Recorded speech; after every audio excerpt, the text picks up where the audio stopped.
Vera, oh, this is such a sad situation. I want to believe you, I really do, but the evidence. Gold, you know I didn't do this. Gold sighed dramatically. I wish the truth wasn't so painful. Moments later, just outside the gate, Vera West, you are under arrest for armed robbery and conspiracy. The handcuffs clicked shut around her wrists. Her scream echoed across the compound. From the HR balcony, Gold watched her being dragged away, expressionless, victorious. Now let me take you back to everything that led us to this moment. Back in high school, Gold was untouchable. The beauty, the athlete, the girl everyone wanted to befriend, the one people admired. Vera, on the other hand, was invisible, quiet, introverted, awkward, lost in oversized clothes and buried in textbooks. Gold basked in attention. Vera clung to survival. That was the balance. Until adulthood reshuffled the deck. Where Gold's beauty had peaked early, Vera's emerged with maturity. The girl who once hid behind baggy clothes was now graceful, poised, softly curved. Her hair thickened. Her skin glowed. Her once downcast eyes held quiet confidence. She spoke differently, walked differently, carried herself differently. She was no longer Gold's shadow. She was her own light, and that unsettled Gold more than she cared to admit. Yes, Gold was still senior HR, with a sleek office and status. And yes, Vera was still technically junior to her. Gold told herself she had nothing to fear. But then she started noticing things. Vera learned quickly. People liked her. Her confidence grew each day. And worst of all, Mike noticed her.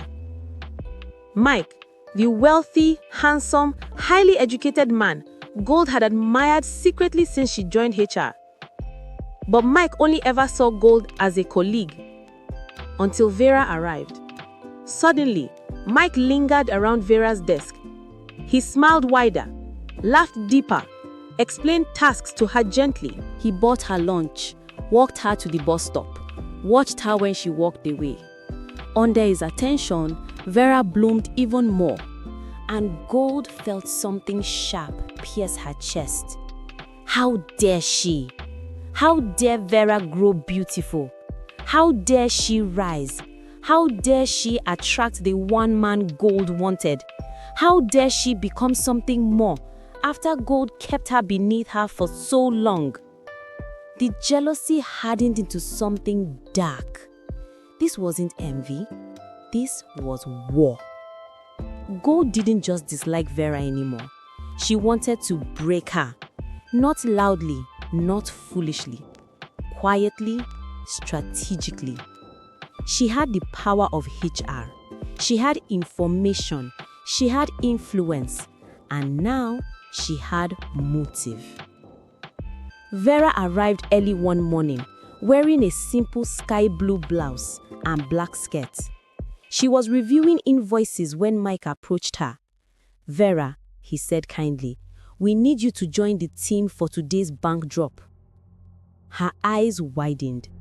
Bank drops were for trusted senior staff.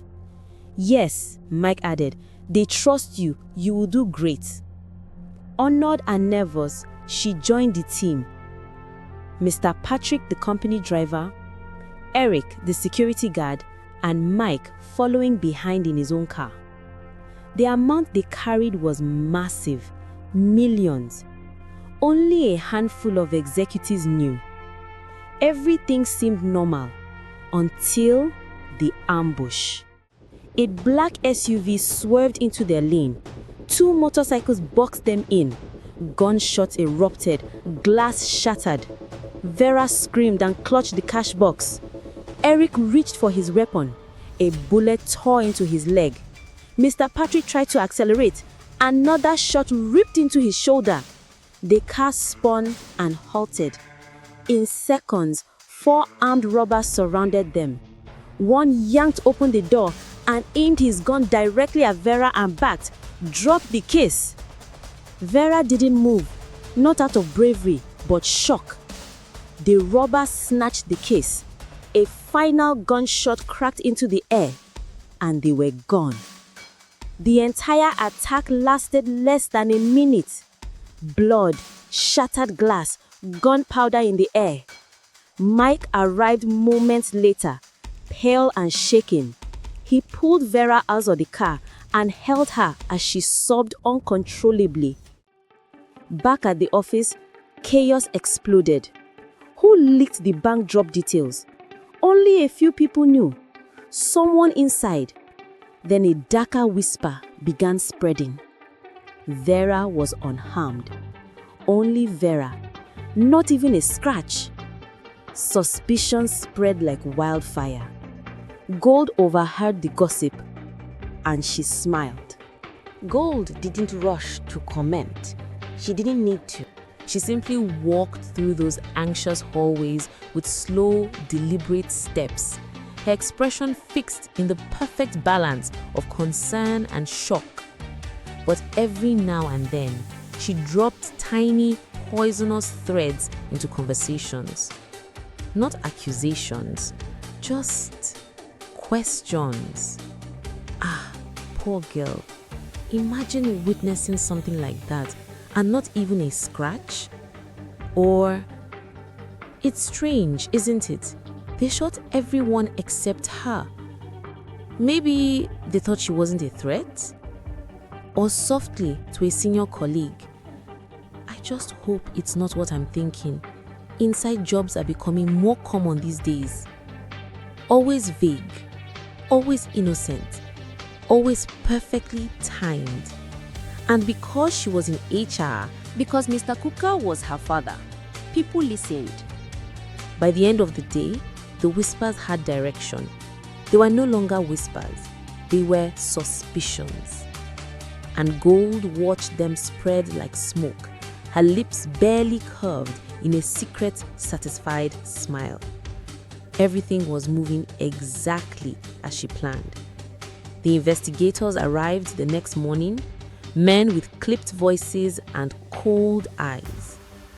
Vera was pulled into questioning before she even settled at her desk. She explained everything, over and over, again and again. Her voice cracked, her hands trembled, she could barely breathe, but her nervousness made her look guilty. Her lack of injuries made her look guilty. Her background, poor, quiet, humble, made her look guilty. And every time Gold walked past the glass panel of the conference room, she lingered just long enough to watch Vera crumble. By the third day, Vera had stopped eating.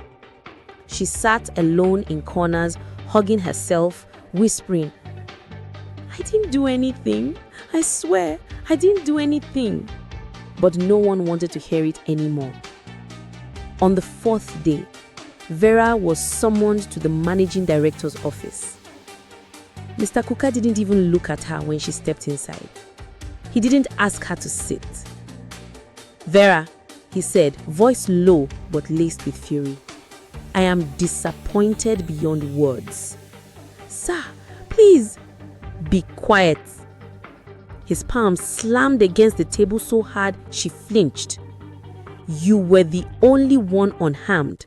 Do you know how foolish you've made me look after everything I've done for you?" She burst into tears, shaking uncontrollably. "Sir, please, I didn't get out." She stumbled out, choking on sobs. From the balcony above, Gold watched her run out of the office, and her eyes gleamed, a tiny, victorious glint.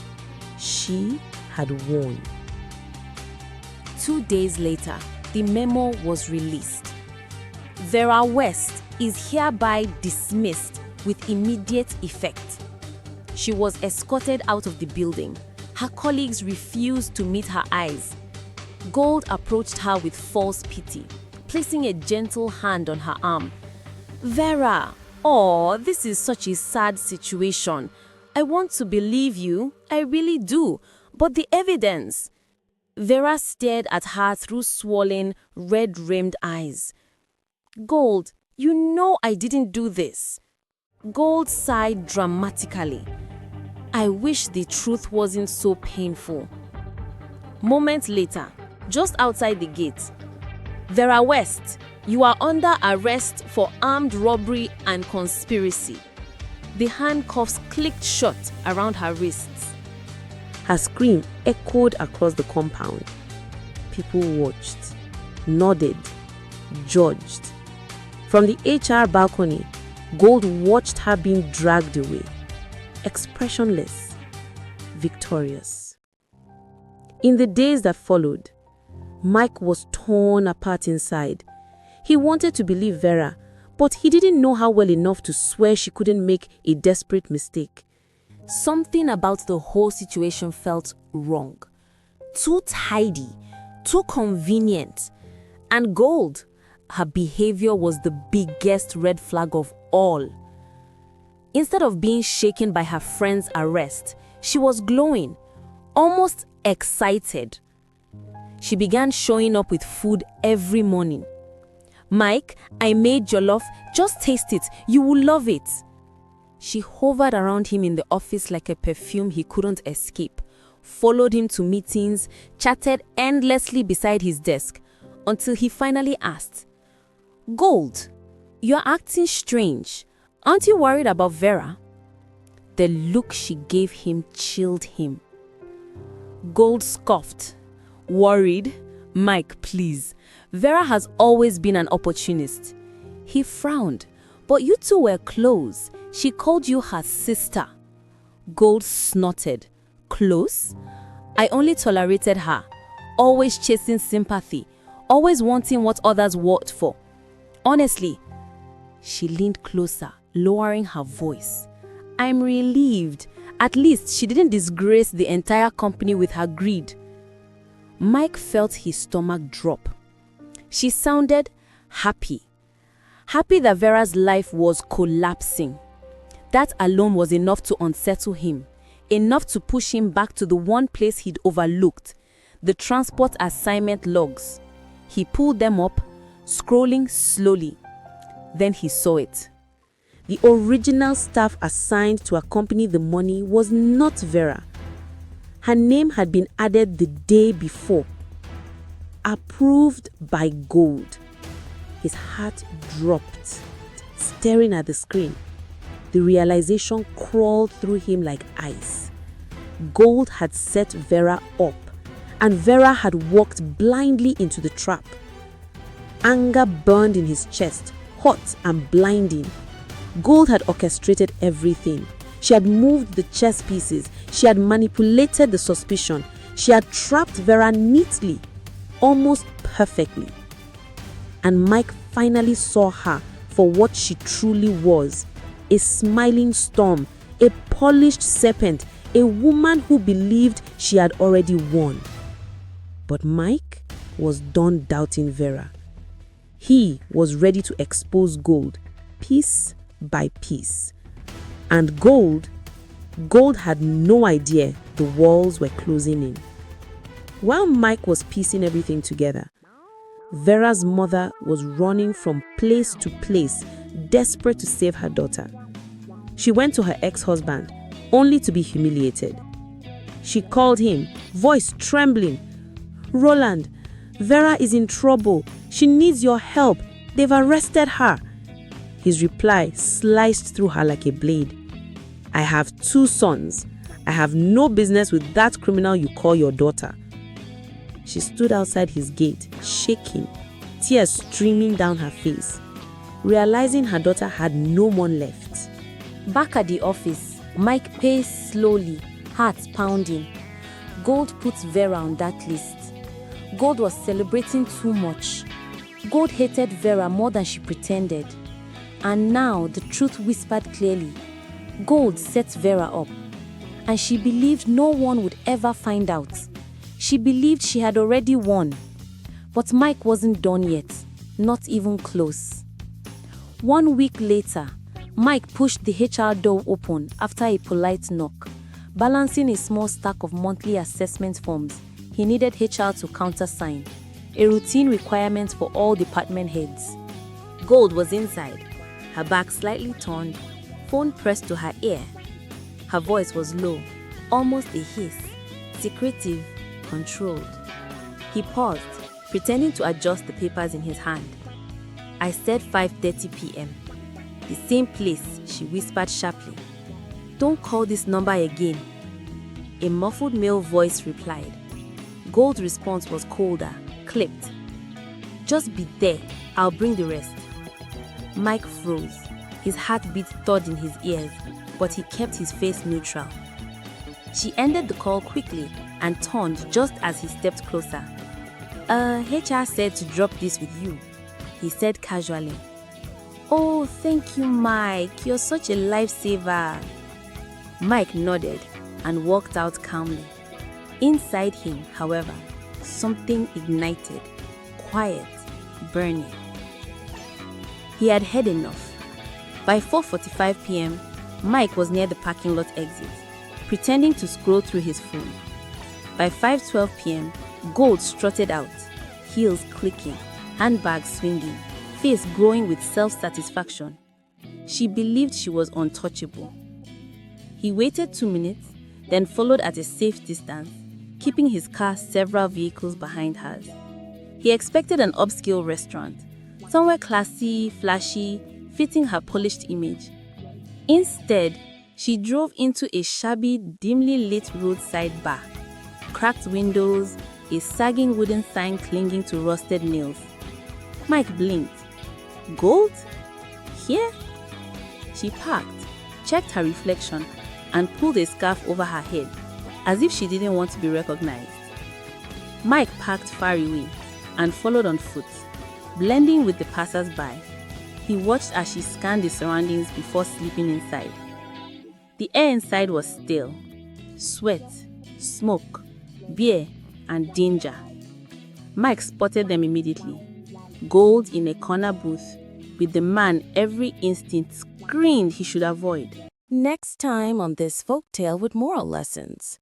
Don't touch me! All right, since you all want the truth so badly, fine. Yes, I framed her. So what? Vera is nothing, an insignificant, invisible lowlife, a charity case. Do you hear me? Charity. Her school fees, my father and the PTA paid it. My father trained her in the university. She owes me her life. And she should have remained where I put her, a mere messenger.